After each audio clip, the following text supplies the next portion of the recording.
what was it, last week or a week and a half ago, we were down around 60,000. You get a nice bump back up. 66,000 today, Shonali. 66,000, but still off those highs. Let's take that contrarian view too, taking a look at Bitcoin climbing following the weekend's halving. Remember, the halving cuts the number of Bitcoin produced daily in half. We're going to discuss that more with Pomp Investments founder Anthony Pompliano. And I think you sit here on a Monday, calm after the storm, and you wonder, did it work? I mean, the halving worked, but did it really create that catalyst for crypto that everyone expected? Yeah, one of the things that everyone wants to see is like the halving occurs and a minute later, all of a sudden the price goes up or down or sideways, what's going to occur. But what we've seen historically is that the halving does take some time to kind of work in. There was great research that came out of Bitwise, and what they showed was in the month before the halving, the average return over the last couple of bull markets has been 19%.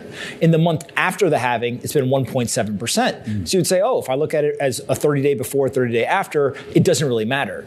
But if you actually look at it over a longer time frame, let's say 12 months or 18 months, the halving has marked a point where then we go up. And so it's just classic economics 101, right? If demand stays the same and you take away half of the incoming supply, the price has to adjust up or down to accommodate everyone. I think that this time won't be any different. You have to wonder how long the halving kind of works as a monetary theory, if you will, in a way to control the supply of Bitcoin. To your point, if demand stays the same, but at what point do you know that demand will continue at the same pace that it has? We've already seen a lot of those flows into the ETFs start to moderate. Yeah, what's interesting is that Bitcoin actually, the demand in terms of aggregate dollars is actually going up.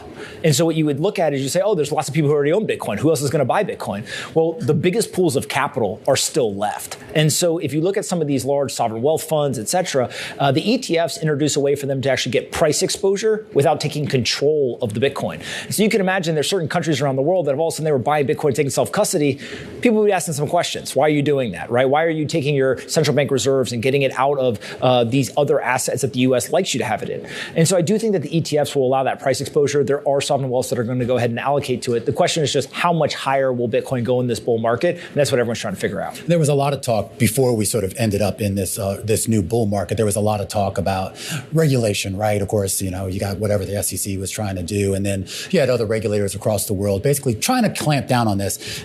You don't really hear about that much anymore. I think they kind of feel like, well, we've put out our proposals and, that's the best we can do. Yeah. So I think that Bitcoin is the first asset that's kind of gotten through the regulatory gauntlet, right? Mm-hmm. And regulators around the world say, hey, this is not a security. This thing is kind of a digital gold, and we're okay with that and going to treat it that way. The other assets very much feel like they're still in the gauntlet, right? Yeah. And constantly there are regulators both in the United States and elsewhere trying to figure out how to classify these things. Mm-hmm. The nice thing about the United States capital markets is that usually the regulators figure it out. It may be tumultuous on the way there, but eventually they will reach some agreement and they'll all treat it the same way. And that'll provide clarity for people to go and start building in this industry in a way that I think is conducive to what we're trying to accomplish in America. I know some of that regulatory risk has shifted away to Bitcoin, to some of the other digital assets, but there's also been a lot of talk about maybe a potential upswing for some of those assets as well. The idea that they haven't necessarily participated in the rally to the same extent as Bitcoin.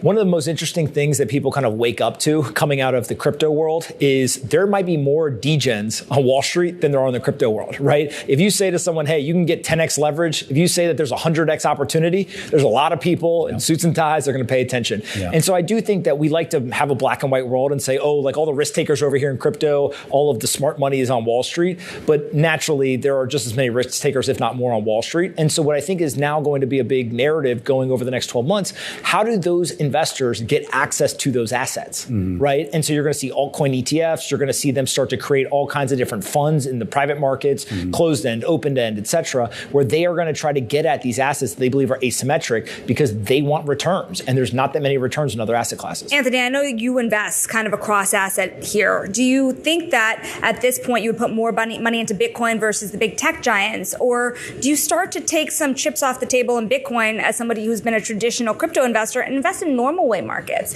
I mean, which is a better risk asset to you at this point? Yeah, there's a really interesting bifurcation that's occurring. If you're optimizing solely for return, I think people will continue to allocate to Bitcoin and cryptocurrencies because they see it as a more asymmetric asset. It's got a bigger tailwind, more capital flowing in there.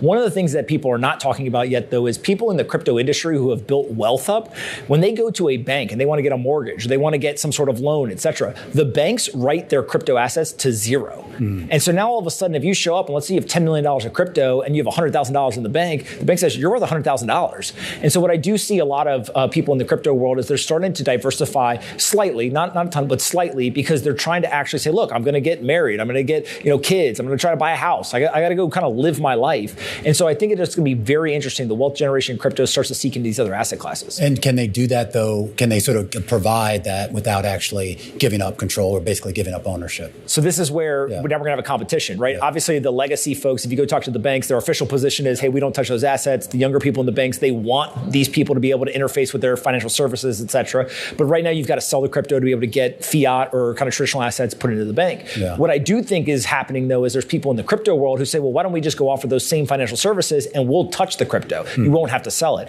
And I think that's where the competition is going to be. Will the old incumbents win, or will these new players come out on top? All right, Anthony, great stuff. Anthony Pompliano, Pomp Investments founder.